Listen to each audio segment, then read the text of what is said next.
I'm in a secret location in a forest in Herefordshire with this, the long-awaited, all-new Land Rover Defender. In fact, look, I've got two of them. Brilliant. In this video, I'm going to critique their designs. Oh my God, I love it. Show you around their cabins. I could totally live with this. Talk you through their technology. Ooh. And explain their off-road capability. And of course, I'm going to poke them with a stick. Keeping it real. Now, before we get into all that, make sure you subscribe to this channel and hit that bell icon to turn your notifications on so you're alerted when we make a new upload. Right, and let's kick off by talking about the design because, I mean, look at it. This thing is quite clearly a Defender for the modern age. The design just follows on from the old Land Rover through to the Defender. And look, you've got that flat back end, you've got the spare wheel on the tailgate. It opens in the same way as on the original Defender, only this time, to open it, it's an electrical switch. How very modern. The tailgate is still quite heavy though. Down the sides, you've got this strong, tough-looking shoulder line. Alpine lights in the roof. Love those. Chunky, rugged looks. Flat bonnet, and then you've got that whole thing with circles in squares in the front for the headlights and a very bluff front. Now, this looks mean, and it even matches my top. As with the original Defender, you can get it as a short wheelbase 90 version or a long wheelbase 110. You'll be able to get the new Defender in 6 different trim levels, ranging from pretty basic all the way up to premium, which is what this car is. So you've got contrasting paintwork, big alloy wheels. You also get stuff like a panoramic glass roof and wood interior trims. Ooh. Then there's 170 different accessories, so things like roof tents, raised air intake, which is great if you're driving through sandy conditions. Now, one of the interesting things about this new Defender is that you can make a premium feeling car look very utilitarian. For instance, this one has like a plastic surround, which is tough, on the door mirrors. Yeah, it looks kind of cool. So do the steel wheels down here. I mean, they're better when you're off-roading because they don't scratch as easily as alloys, but they don't look cheap. They really suit the car.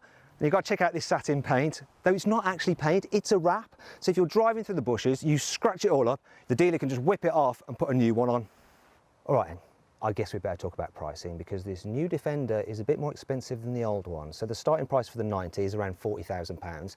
This long wheelbase 110 will be about £45,000. But if you get a top of the range one, you're looking at almost 80 grand. Okay. On the original Land Rover, you used to be able to get a fabric roof, and you sort of can with this one. Well, it's actually a folding retractable fabric roof, so you can use it as a sunroof, or when you're on safari, people can sit on the back seats and then look out at the lions and not worry about getting eaten. Now, you've probably figured out that I rather like the look of this car, especially this 90, in this exact trim with the steel wheels. But what do you think? Do you think Land Rover has done as good a job as Mercedes, Suzuki and Jeep in kind of keeping that retro style? So click on the pop-out button up there to vote which you think looks the coolest. This new Defender, the G-Wagon, the Suzuki Jimny or the Wrangler. Now we need to talk about this car's interior design. Now, you're probably going to expect me to start prodding up materials and going about scratchy plastics. Well, I can't here today because this is an early pre-production car. It's not finished, it wouldn't be fair to, but I can critique the design, and I must say, I like it. I like the way it's a simplistic dash, though it's still got character. It says Defender there as well, just to remind you what you're in case you've forgotten. There's grab handles, which is great if you're off-roading as well, but then it's all modern with screens here and here. I like the look of the steering wheel as well, and how they've relocated the gear selector up here on the dash, because that frees up space here, which means that you can have this car fitted if you want with an optional jump seat. So yeah, you can fit a small person here. Great! Now, if you don't want the optional jump seat, then you can get just a normal centre console like this 110 version has. So it gets some storage in there. There's a wireless charging pad. By the way, it's got these exposed rivets, which makes the car feel very rough and rugged here on the inside as well. But you don't even have to have this. You can just have nothing here instead. So just a space where you can just store your bag or whatever. If you're planning on using your Defender for family transport, then you're going to want the 110. There's actually a decent amount of room here in the back of the 90.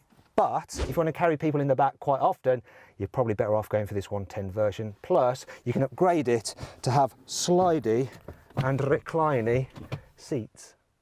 You can also get the 110 with an optional third row of seats. Here's Johnny. Though they are only really suitable for for children. At least they're easy to operate. This is also a good car if you want to carry lots of stuff. So the boot can have up to 1,000 litres of space. It's got a rubberised floor so you can wipe it down. You can get a portable rinse kit if you need a shower in the outback. And actually you can load in 900 kilos worth of stuff into the boot, put 300 kilos on the roof, and you can tow 3.5 tonnes as well. So perfect for expeditions. The new Defender gets JLR's latest infotainment system. In fact, it premieres on this car, so you get a huge central screen there, big digital driver's display. I would like to run you through the function on it now, but it's not fully operational in this particular model I've got here, so that'll have to wait for the review. Oh, you can also get the car with a 14-speaker, 700-watt Meridian sound system as well. All of Land Rover's other latest tech is also available on the Defender, such as the clear sight rear view mirror, which uses a camera feed to show you a clear sight of the road or terrain behind you, but then you can flip it if you want to a normal mirror. Say hello to Mr. Cameraman. Yes, butt out please, this is my video. You'll be able to get the new Defender with 4 engines, 2 diesels, both 2 litre, one with 200 horsepower, the other with 240 horsepower. There'll be a 2 litre turbo petrol with 300 horsepower and a 3 litre straight 6 turbo petrol with 400 horsepower and mild hybrid technology. And in future, you'll be able to get a plug-in hybrid version of the car as well.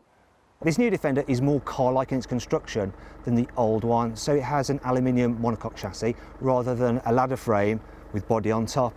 Now that setup, the ladder frame, is actually better for off-roading if I tell you the truth, but it's nowhere near as good for on-road. Also, in the past the Defender had rigid axle suspension, whereas this is fully independent. You either have coil springs, or on the 90 you can upgrade to air suspension, and with that you can actually raise it up by 75 millimetres for going off-road, or you can lower it down by 50 to make it easier to get into. Now you get air suspension as standard on the 110. While this car's construction may not be quite so utilitarian as it used to be, Land Rover's designed it to be awesome off-road. Yeah, it really is. This is amazing. Yeah, okay, I'm not driving off-road at all. This is a pre-production car. I'm not here to review it or drive it. I will do eventually, but let me talk you through the off-road tech right now anyway. This new Defender is still Land Rover's most off-road capable car. So the ride height is 20 millimetres greater than the Discovery, and the approach, departure and breakover angles are also superior, though they're not quite as good as the old Defender, but that's probably because of things like crash protection. This new Defender has a wading depth of 90 centimetres, and FYI, that's 15 centimetres more than a Jeep Wrangler. If you're seriously into off-roading, then you may want to specify the optional winch. So it has a length of 40 metres and a towing ability of 4.5 tonnes. Oh, and you can operate it by remote control as well. Okay, I think that's enough chat about the Defender's off-road features. What you guys really want to see is it actually off-roading. So I'm going to shut up for a bit so you can see exactly what this thing is capable of.